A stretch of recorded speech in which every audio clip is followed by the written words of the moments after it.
source. I'm Hills. That's Charlie Sheen. Let's get started. So here's a good question. Is now, I mean right now, halfway through 2012, finally a good time to buy? Well, I don't know what the future holds, but I think it just may be. Why do we say this? Well, do you remember the saying, buy when there's blood in the streets? By the way, Google that phrase. It has a really cool story behind it. Well, that old saying basically means that the best time to buy is in the worst of the worst markets. And if you're a Mayan, a JP Morgan Chase employee, or live in Europe, then you're probably thinking we are in the worst of the worst. But really, what gives? Why is now the best time to buy? Well, check this out. In the past 15 years, there's only been about 6 times when the global markets collectively perform this bad. Okay, I know that sounds like bad news, and it is, but check this out. In almost every case, the markets increased about 15 to 30% in the 6 months following the global market drop. Now, does this mean that home prices will climb 15 to 30%? No.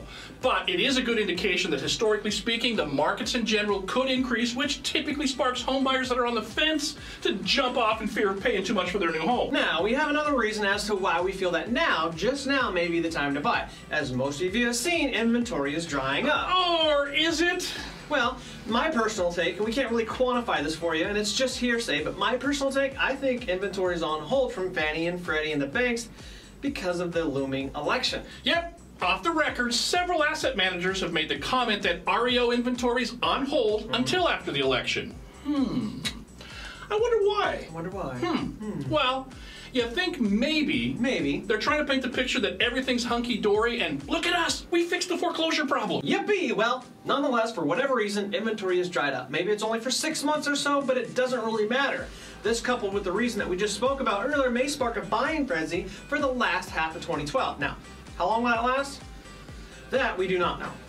Now let's couple that previous story with another story that you can share with your clients. Home affordability. Now, I'm sure your team leaders and coaches have talked about this before and how it's a great graph to share and blah, blah, blah. But really, recently, just now, it's basically off the charts. Now, if you've talked about this in the past, you may have been a bit premature because now, May of 2012, shows a home affordability index that trumps all others in recent history. I mean, really, it's quite impressive when you take a look and realize that home affordability, it's doubled since 2007. And it's the best it's been by a long shot since 1971. Interesting note here, guys.